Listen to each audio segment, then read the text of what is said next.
I thought today that what's going on in Iran is similar to 1948 in Israel, and we had weapons smuggled in back then. Mm. That's my first point, and I was wondering if that's something that we want to do, or but it's probably it's best to wait for the response from the Americans and Israel, and then if that's needed. But that's actually a question as well. The other point I want to make is once Iran is free, the business opportunities and the alliance between Israel and Iran, but also the connections and the friendships that we're going to make, and we're making them right now already, are incredible because we can fly to each other's country, and it's the strongest. It's much strong. It's maybe as strong or stronger an alliance potentially than Israel and the U.S. But it's also a trifecta: U.S., Israel, and Iran. So that's the other point I wanted to make. And a third question, I just this is something that Eliyahu Yossian said, that there are these Iranians who are neutral and that the IRGC doesn't touch them as they shoot at the protesters. Is that true? And does that affect the is that affecting the revolution in any way? They're either neutral or I guess they're on the side of the government, so the IRGC is not touching them. And you can see them in videos like Yeah, I don't know where standing up that against source the of wall. information. Whoever is giving you that information, you should stop watching them. There is no neutral anymore. There is no neutral in Iran. Anybody who's talking about neutral Iranians does not know what's going on in Iran right now. Okay, Yeah, we he's have no middle Israeli. ground. He's no longer Iranian, so Yeah, It's stop the watching second that guy. time. Whoever It's the it is. second time that he gives an opinion that is. I would, I yeah. would, I would question some of his motives, but and not to say that he's a bad guy. Just if you know him, just read his backstory, and maybe you will understand. Okay. I just watched the podcast Look, with him. That's all in Hebrew. That's all. I don't know him. yeah. Okay. It's not a good source. Not a good source. With regards to, first of all, I very much agree that once Iran is free after this revolution, the bond between Iran and Israel is going to be very strong, and it's going to be the answer that we needed to a lot of the problems in the Middle East. And this is something that we need to keep working on after the revolution to make this bond stronger and stronger. Because I mean, it's only natural, right? Given our historic ties and given our shared values and our shared enemies, it only makes sense. When it comes to weapons being smuggled in, so up to this point, the fact that there are no weapons smuggled in is only because there was no way for it to happen. Because if this was an option, it would have happened, right? Whether or not it will happen is one question. Whether or not it's a good idea is another, right? And I a lot thought of it people, I might see a lot. fracture. The risk it could create Syria, which we don't want. So let me respond then, right? Because a lot of people mix these two questions with each other. Will it happen? Will it not happen? Or is it a good idea? And to Right. me, whether or not it's a good idea is not that relevant, because if it's going to happen, it's going to happen. If it's not going to happen, it's not going to happen, right? So what's the point of saying that is good or not good, right? I know there are a lot of Mhm. Iranians who think that this is exactly what we need, and some Iranians think that that's a bad idea. They used to think that that was a bad idea because they say like, oh, if we are armed, then the regime will start just shooting into the crowds because now that we're armed. And I don't think that many people are saying that anymore, because the regime is shooting into the crowds regardless of Anyway, people being armed or not. So I think if I had to guess, I would say that a lot of Iranians today wish they were armed way more than they used to, right? Given the price that they're paying. And I'm not going to argue with them over this. So I don't know how, because I don't have any expertise over this, so I don't know what, because we're talking about a population of like 90 million people. So it's not like Israel, right? So how are you going to significantly arm this many people? I don't know.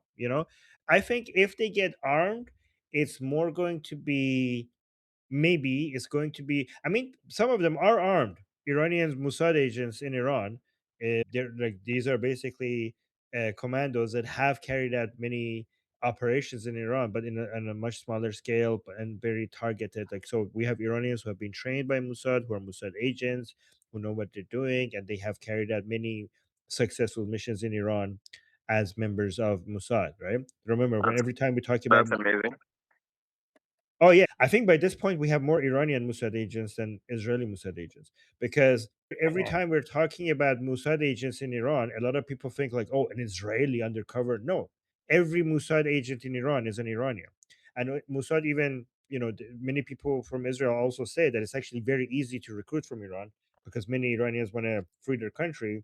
So there's people lining up trying to be Mossad agents. There was even a Telegram group accepting applications, and they were flooded with applications, right?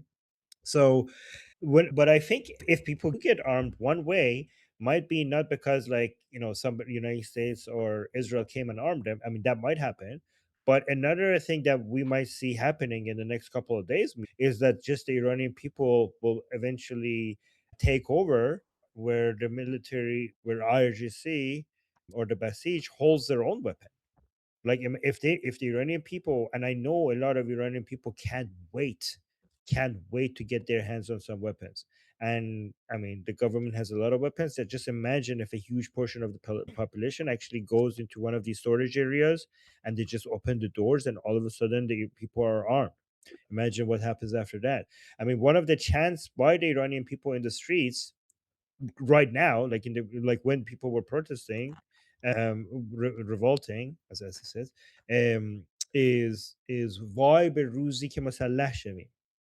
So I think is woe be on woe. Is that how you translate it? Woe be on you, or like or God help you for the day that we are armed.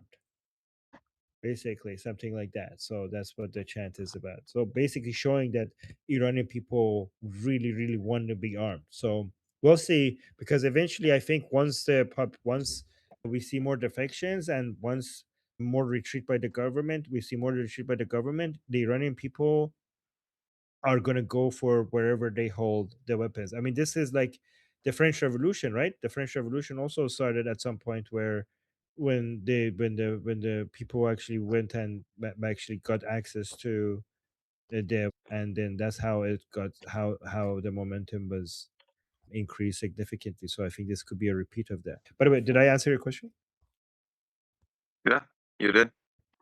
Thank you. Good question. I had one last one if there's time, but Let's next keep time. it to the next round. Jeffrey, what do you got for us? Add him back to the list. So for that question, Let him finish his point. I can go after him. All right. the last question. You want me to ask you the last question? Yeah. My last question is, what would you want Israelis to know? Because my experience is that Israelis know nothing. Well, not know nothing, but we don't know what to do other than just watch what's going on. Like, is there anything that, I mean, obviously the IDF will step in and it's up to Bibi, but what can people in Israel do? I mean, I wouldn't say Israelis know nothing. I think Israelis are more aware than average people around the world. I think our expectation is high, right? Like instead of just comparing the number of people who know compared to the people who don't know, what you should be comparing is the number of people the percentage of the people who are aware in your country to other countries. And I think if you do that, you will be proud of Israel, right? So don't just, that would be a more fair comparison, right? And I think Israelis are more aware of globally about what's happening than some other countries. And so you say what they should know about when you're saying How can we specifically help? How can we help how hasten can the you help? revolution or bring it about? Or Those who are here in Israel, or Israel is like around. Israeli. In Israel, I think that think you need to bring your voice online and stuff like that, because we do not have embassies to protest in front of. We do not have embassies here. I don't see what we can do much beyond just keeping it on the discussion table and not let it go off. I think they could protest in front of the U.S. embassy. Yes. protest in front of the U.S. embassy. Okay, let's do it. Who's organizing? That's actually a bad move. That's actually a bad move, because that's kind of like because that's sending a message to the U.S. that you are not moving, and no, we pressure. No. That's not what I'm saying. Messages of thank you, Trump. Messages of help Iranians. Positive messages. Positive messages. Tell Not Trump and Bibi to go ahead and Act, Yes, Mr. yes, Trump, but act, don't Mr. Bibi. insult it, don't insult, don't attack, don't be rude, don't act like you're owed something. Be appreciative, be polite, hold messages that shows them as heroes, stuff like that. Encouragements rather than, insulting, stuff like that. Okay, so maybe And we should plan it here on the group. yes. So Trump, and basically say Trump and Netanyahu, like, treat them like heroes. And also, the messages that come out of Israel are actually very encouraging. So many messages come from Israel in support of Iranians. Iranians have noticed that, they see it, and they're so grateful. It has given Iranians a lot of energy. It has given them a lot of motivation. So many Israelis are frustrated that the government hasn't acted yet. That's really heartwarming. That so many Iranian people have noticed that video from that woman saying that, if I have to go in a bunker so that we could help the Iranian people, that video has gone viral on Iranian social media. I'd Sharing also that video like, and though, putting that that there out would there. be energy in Israel to go out and demonstrate for the Iranians. Maybe I can use the opportunity to say this in Hebrew to people that were watching here, Israelis, to gather up, because this is the biggest opportunity for Israel to ensure its security, because this alliance with the Iranian people, once the revolution happens, is going to create so much security, safety. One other thing you could do is to convince more Israelis how significant this is for Israel. Because again, remember Yes. that Iranians are not asking for charity. We're asking Israelis to help us help them. Because without the Islamic Republic, Israel will be guaranteed to be forever, right? It's not going to be a question anymore. The main threat against Israel is gone. So this is so much our this is based on mutual interest. This is not about helping us because, oh, just care And for the that's what I Iranian mean by people. people in Israel not doing much, just listening and being kind of, passive. So I'm going to just kind of rally the troops here in Israel. If you don't mind, I say Yeah, this in Hebrew very short and we continue. go ahead. No, go אז ahead. אני רוצה להגיד לכל הישראלים שצופים פה, חברים, הדבר הזה שקורה באיראן זה הזדמנות בשבילנו לוודא שיהיה לנו עוד חבר חזק ושאוהב אותנו, כמו שאנחנו אוהבים אותו, כמו האמריקאים שנמצאים בארצות הברית וגם אוהבים אותנו, אבל כפי שאתם רואים, האמריקאים לא כולם כבר אוהבים אותנו, ומתחיל להיות שם דברים מוזרים, אבל עם האיראנים הולכת להיות לנו חברות של 1000 שנה קדימה, ולא רק חברות, אנחנו הולכים לשתף איתם פעולה, לעשות איתם צבא, שיתופי פעולה צבאיים, וזה הולך להיות הברית הכי טובה שהולכת לקרות, שאי פעם הייתה לנו. לכן בואו נצא לרחובות ונפגין עם הדגל של האיראנים ונשים לחץ על נתניהו שיפעל יותר חזק, עוד יותר חזק, וניתן לו גם גיבוי, וגם לטראמפ שניתן לו גיבוי שכל הישראלים וכל עם ישראל רוצה שלאיראנים יהיה חופש. זאת הזדמנות חד פעמית וכדאי לנו לא לפספס אותה. What I said, this is one opportunity for us in a lifetime, and it's better that we don't miss it.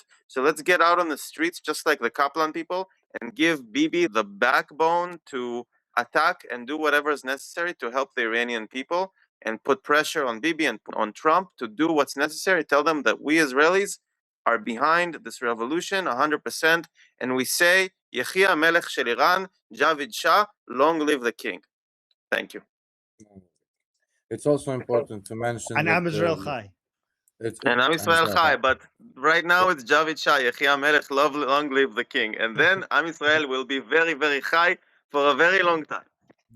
It's Very, important very to mention that the King Reza Shah has an actual legitimate plan of how to handle the security. I listened to it briefly how to handle the security in the Middle East, and he also wants to root out drug trafficking and drug and this type of criminality because he understands that it's the backbone of the finance of terror organizations. So he's really willing to do a work on the Middle East that nobody did before. That's what Israel needs to know. Jeffrey? Thanks, Yeah, guys. all good points. So I'm going to try and elaborate on or try to tighten the shock group on some of the questions that the previous guy mentioned. Forgive me if I don't pronounce your name right. Regarding what can individuals do?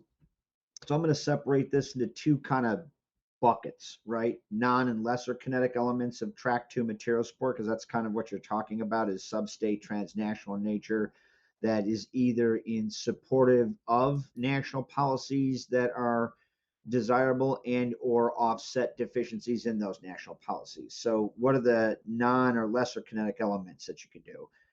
You identify key lines of effort. So maintaining public buy-in, guarding against issue fatigue that underwrites national will. That's one of the things when you put those large crowds out there that actually has a direct impact on that. Countering mullah disinformation, which I know that Armin and Goldie and Tusi do, although it also helps to have all of us, all the elements that comprise the broad pro-Iranian resistance diaspora to be on the same sheet of music with that. Doing open source intelligence assessment. You can follow the Ukrainian Syrian models. I actually included that in a report that I sent to Armin. Please, Armin, forward that to Ozzy. That's fleshing out the Mullah regime support networks and doing link analysis. This person is tied to this person. They're getting paid by, front organizations for the Mullah regime, etc. Geolocating Mullah activities, whether it's acts of atrocity within Iran and or forced movements in the region or outside. Provide that to the Anti-Mullah Alliance. To that end, you want to have a standardized, modularized team structure and identify those key lines of effort, then underwrite what's the financial minimum entrance barrier you have to meet to be self-sustaining. I very much appreciate things like tips or treasury inflation protected securities. So let's say you need $50,000 to maintain this team to do this lines of effort indefinitely. So treasury inflation protected securities, you do the investment and you get paid a dividend every 6 months based on a percentage of that initial investment, and the dividends rise or fall with inflation, so you maintain purchase power. Onto the kinetic lines of effort. So there's 4 questions you have to ask before then I'll offer what maybe you could do to do that.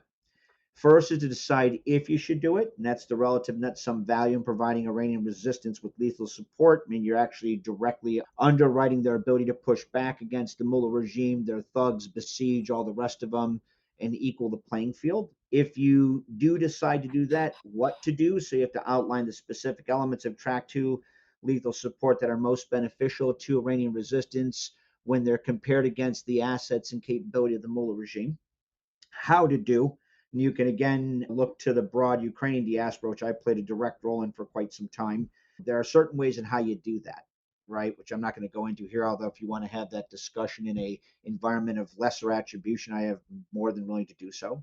And finally, is to sustain the ability to do so legally. So there are certain laws you have to follow, rules and regulations to provide lethal material support, not the least of which are just some of them that jump off the top of my head. Ukraine's diaspora, and immediately following Putin's war of aggression, Ukraine in early 2022, Snapper R, which is certain regs that were created by the United States previous administration to streamline the ability to donate lethal support to Ukrainian Defense Forces.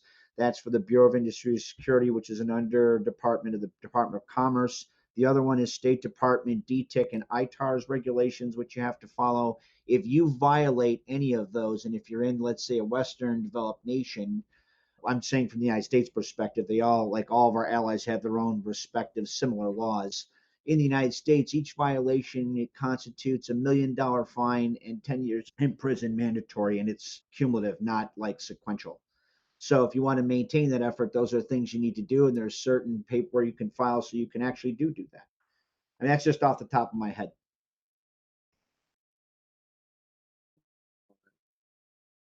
You got any questions to him, Jeffrey Harmon? No. Thank you. That was great. Right.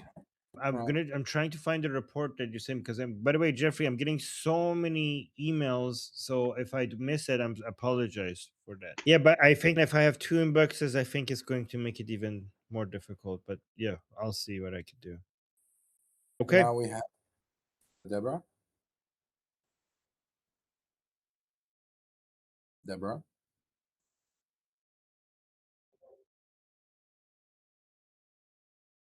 Deborah? All right, figure it out. So we have another guy. Oh, before we jump to the other guy, in the chat they wrote, because I'm figuring out maybe people are listening and not watching the chat. There is a protest in Hulon again, in the same place, 7:30 on Saturday. So Israelis be there, okay? And For people who are new here, I saw some new faces. There's a button at the bottom of your screen. If there's a smiley face with a plus sign above it, if you click on that, you could use this reaction as it would add you to the list to speak. And you're going to be recorded and you probably are going to be on social media. So, yeah, that's Soapbox, right. you're already on the list. Yeah, it's actually Armin. his turn. So please. Okay, great. Can you hear me now? Yes, sir. Yes. Thank you, Armin. I've been listening to you guys for like, I don't know, about 10 days.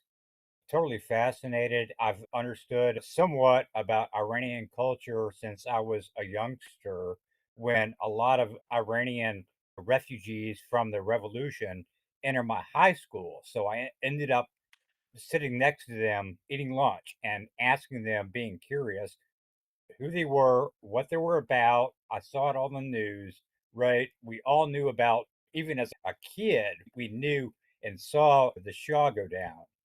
So I'm very thankful to have you let me into your chat. And I have some background in the sense that I approach things from a philosophy viewpoint, right? So I try to look at things in the greater picture and look at structural ideas. And I posted a couple of things on your school chat. And I just want to tell you that I think a lot of Americans really appreciate you guys for what you're doing. Too many people are not paying attention to Iran, and that's typical of Americans. I really think that if the patience perseveres with you guys and just hold tight, right? Wait for those carriers, you'll see a kinetic event. That's my guess. Nobody has a crystal ball, right? And I don't have any kind of special government knowledge or anything like that. It's just educated guesses. And I think your work is great. And I just want to say that if you can make sure that all the people in Iran end up knowing that they get impatient, I understand that. The thing about people is we're humans and they're sitting there suffering, dying. They have a cousin or a brother who died somewhere and it sucks. And they have no way to understand any kind of information that's coming in or out. So they end up getting frustrated. This is something that everybody should understand. But there's no such thing as, like that guy in your chat room said the other day, there's no such thing as Star Trek teleporting people down to make instant change happen. Anyway, I just wanted to drop a comment on there and hear what you have to say about it, and then maybe answer one or two questions from you back, if you don't mind. Yeah, so here's the thing. I mean, the only person that I think that could tell the Iranian people to be patient is their leader, Prince Reza Pahlavi. I'm sitting in a safe area and I'm not doing as much as what Iranians are doing inside Iran. And I don't think I'm in a position to tell somebody who just watched some of their loved ones in their family die I get to it. be patient. I get it. Yeah, I'm not going to do. Yeah, let me respond. Yeah. I'm talking about what I'm not going to do, right? I think the message is already received and is well received from Prince Reza Pahlavi. And I think he's in the position to send the Iranian people that message. And he's already doing that. And I don't think we need to tell them to be patient. The Iranian people are going to continue to do the fight, even if no help arrives. So even if United States doesn't provide help, even if Israel doesn't provide help, the regime is going to fall and the Islamic Republic and the Iranian people are going to continue to fight. So they don't require that advice unless it's coming from either their leader or Trump or somebody like that. I think our pressure should be focusing on United States and Israel because we don't need to tell Iranian people what to do. The Iranian people have proven themselves. The Iranian people have demonstrated that they have done everything that is necessary. So it's the world's turn to prove itself. The Iranian people have proven themselves. The Iranian people have gone above and beyond what anybody expected. I really appreciate your encouragement, your support. I just think that our energy would be more helpful focusing on pressuring the world to now do their part. because the Iranian people have done their part and they're continuing to do. In my opinion, what you just said was perfectly right, but it has to be a dual fork pressure point. It's what you just said. All of the internal pressure must be maintained.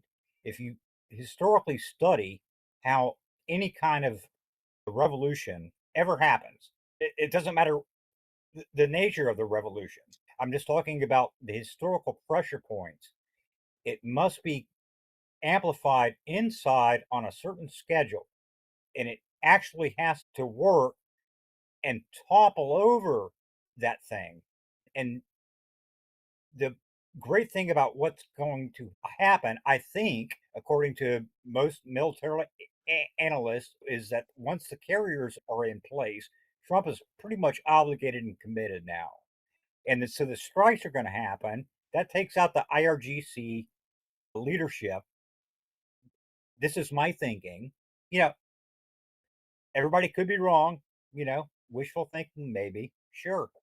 But and once that happens, the people have to finish the job because good and well there's not going to be 10,000 Marines landing on the beach.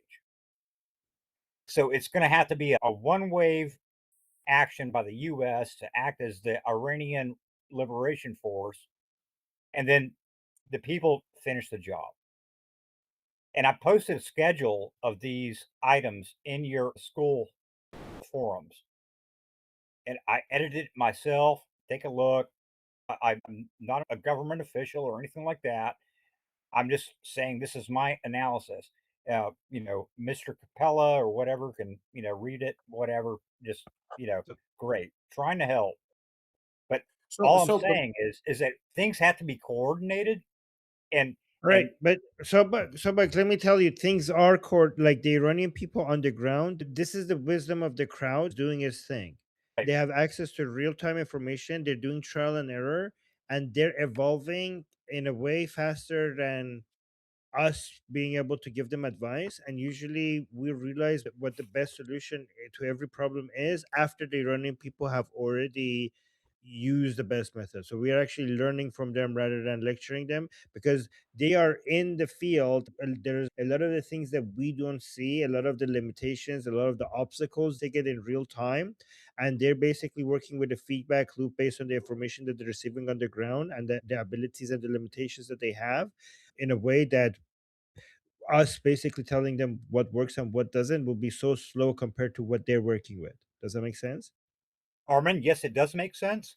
However, I want to contradict you just a second to say that my general statements from a philosophic background is that all these things remain true, generally speaking.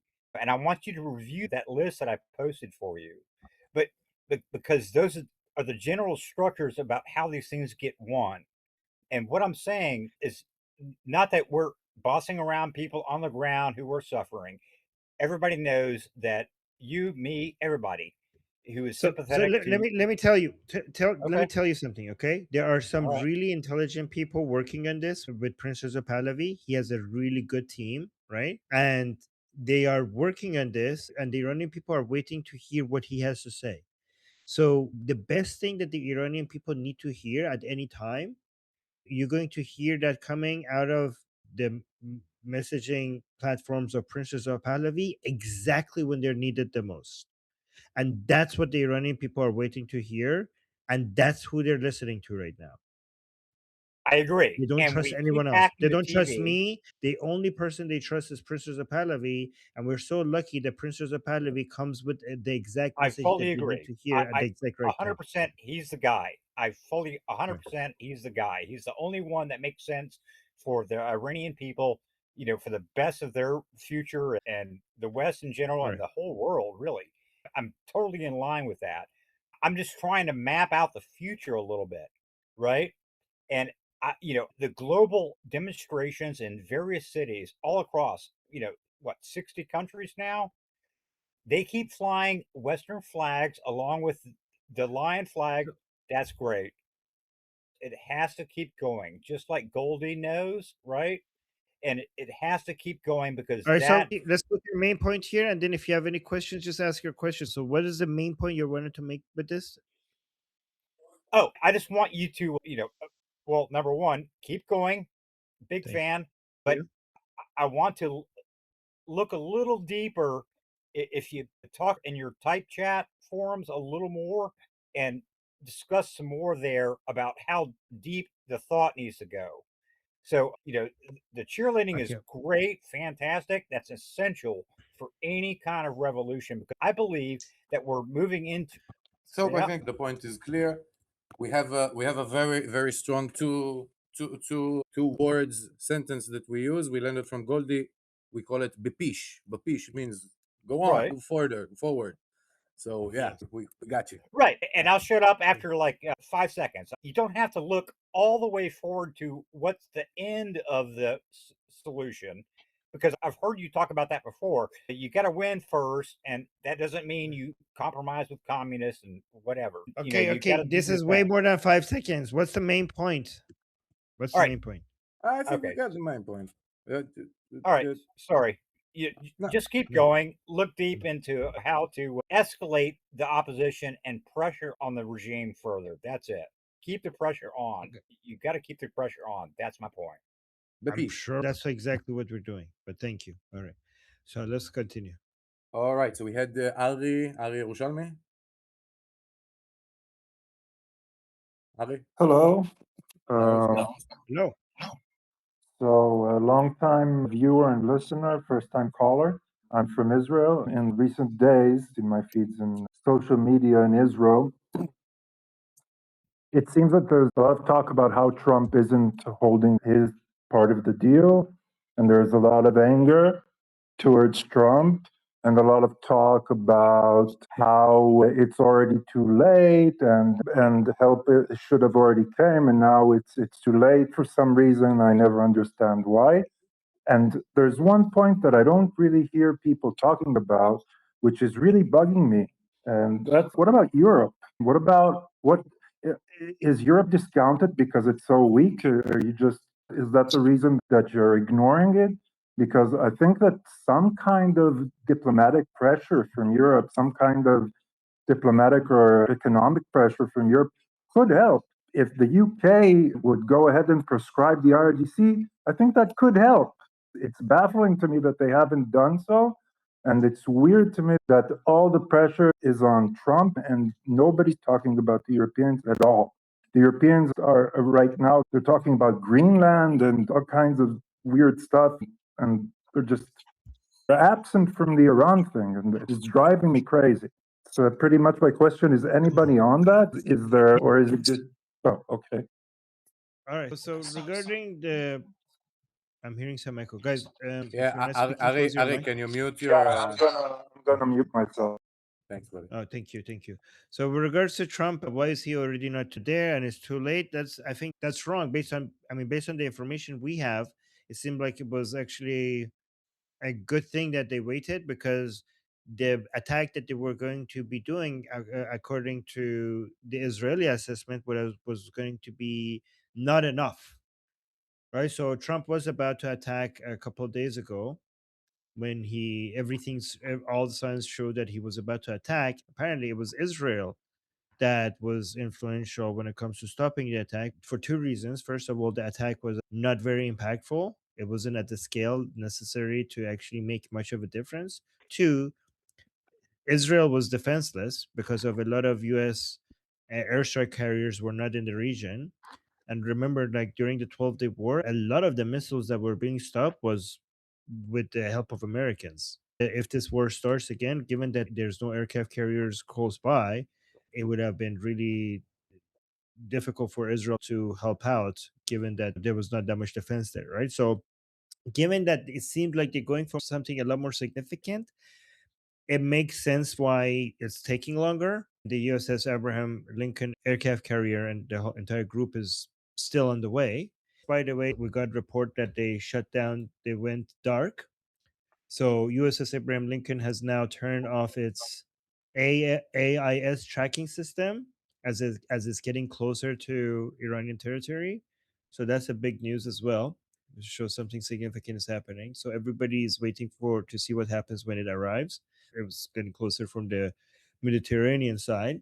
And there's a whole bunch of other activities, like there's a floating hospital apparently that is coming by, and that seems to be one of the best indicators that something is about to happen. Like it seems like some people say that one never fails.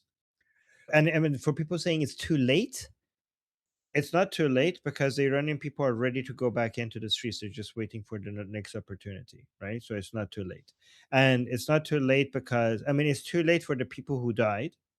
Like if the attack happened earlier, we could have avoided so many thousands of people dying. So for that, it might be too late, but it's not too late when it comes to actually being it's never too late because one way or another, the Islamic Republic is over. So in that sense, it's not too late.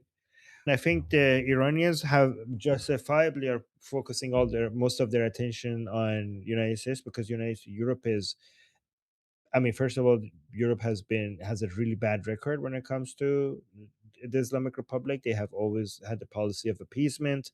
They have always been working with the Islamic Republic. They haven't even yet to this point they haven't registered the IRGC as a terrorist group. Not even till today.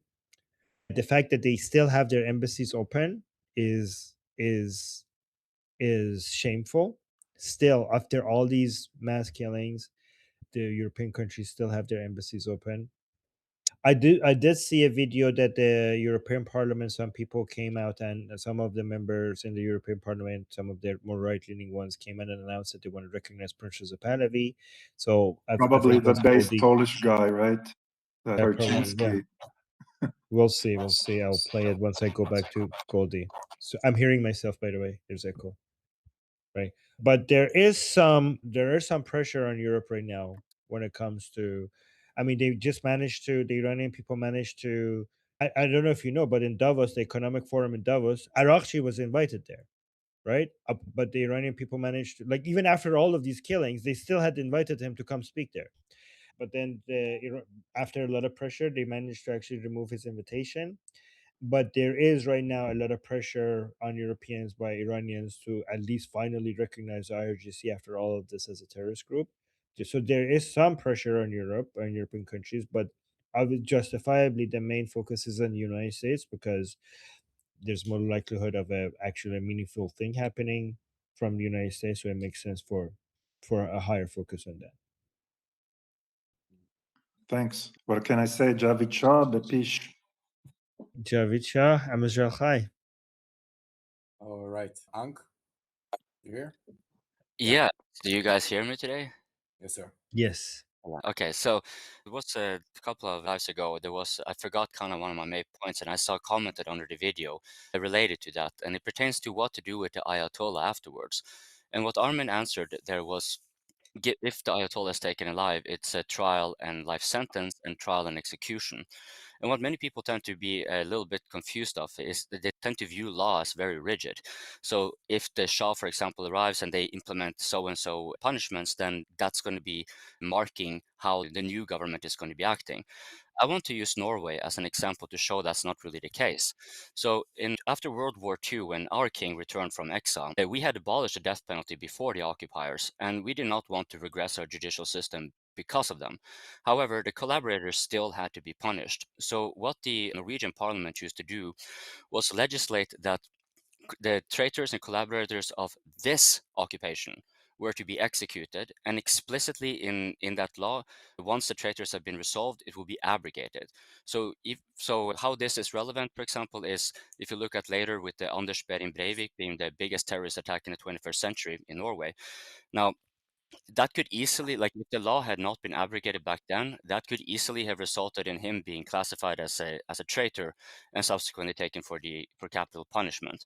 Now, whether that would be the right thing or wrong thing to do is a different matter altogether. But for those who kind of don't want Iran to be like, who might be having qualms with Iran perhaps permitting executions, I just want to, like, Norway is not a unique example. Like you have Romania had the same thing too, where they made it temporarily, and it's sort of like, yes, we will execute these people, and then we will stop, because we are not like that. So I just want to show, like, no, it's absolutely not the case. You can get both at once, or how you want to have it. So yeah, that was really all I just want to throw in there. Sorry if it was too much of a tangent. Thanks, Shank. No. When it comes to executions and what punishments we're going to have, and if capital punishment is going to be a thing or not, that is not going to be at all decided by Prince Reza Pahlavi or the Shah, right? So the way that works is, first of all, during the transition period, we're just going to keep these people arrested, and we're going to punish them after we actually have laws, so that we could punish them based on the laws that we have, right? And the laws are going to be decided through a democratic process, meaning that first we're going to have a referendum to figure out if we're going to be a constitutional monarchy or not. Then we're going to have vote for the council of the founders so that they could write the constitution. And then we're going to be having elections to choose our member of parliament and our prime minister.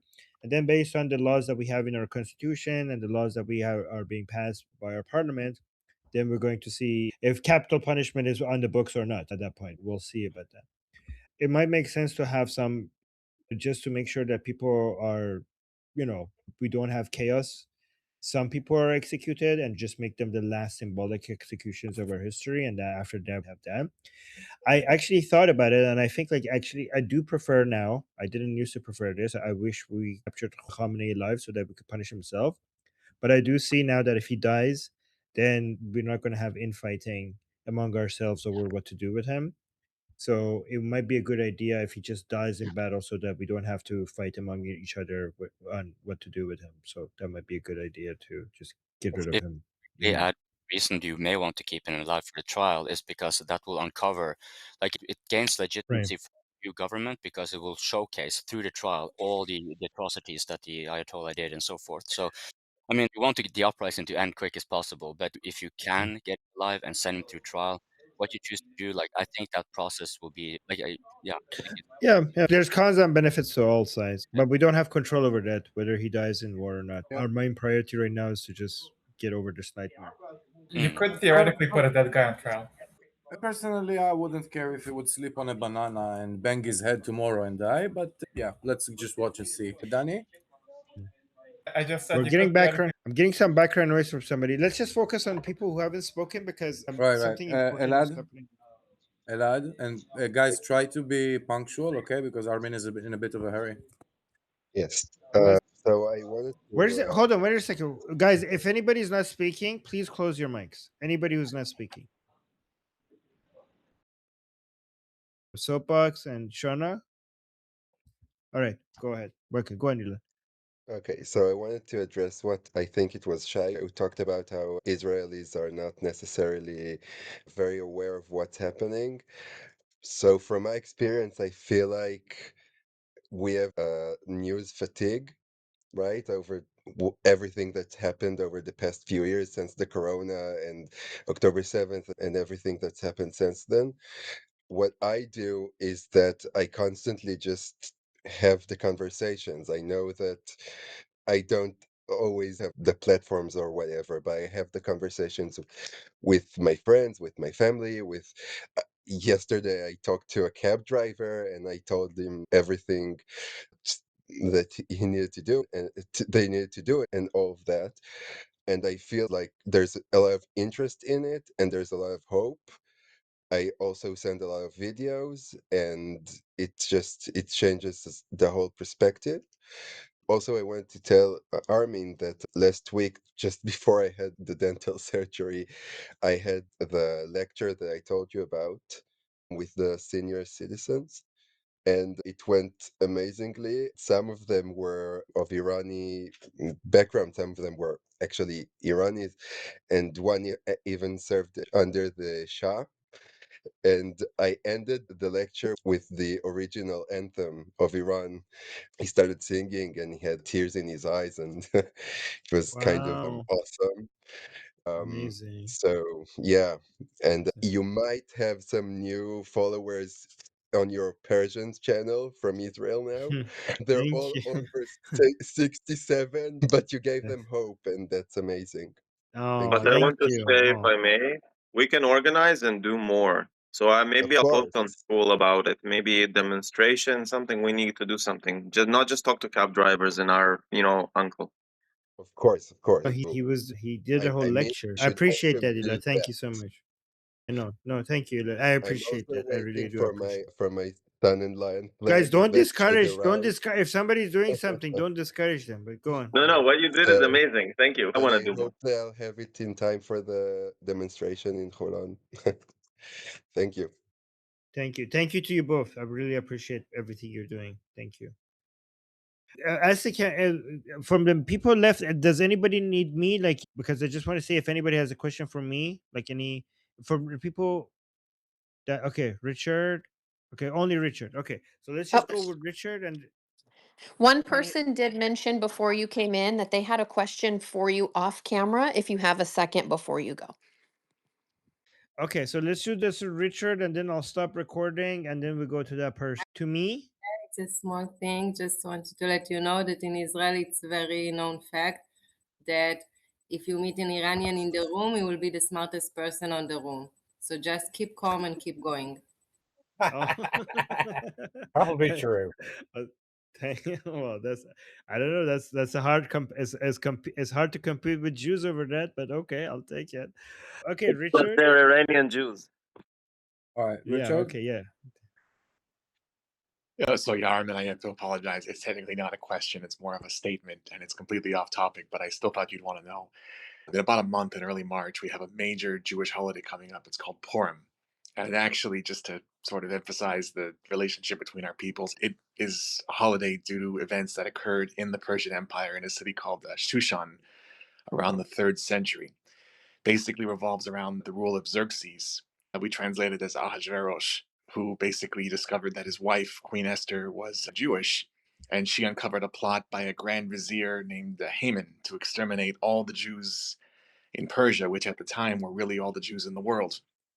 This was after the Babylonian exile, but before we were sent back to build the second temple in Israel. So basically, the holiday is, a celebration to avoiding extinction. And Queen Esther's tomb is located. It's actually in Hamadan, not too far from Shushan, historically. Personally, I'd love to go visit someday, but I just thought you'd want to know a little history. Yeah. No, we know that story. We talk about it a lot. So yeah, but it's good to revisit it. Yeah, beautiful story. No, I also just story like this is a story that the Islamic Republic tried to use to say that Israelis celebrate the killing of Iranians every year. That's how the Islamic Republic told us the story. That Purim is a celebration of Jews killing Iranians. But then when we went and looked at the real story, we realized that it was different than what they were telling us. But yeah, go on, Nasi.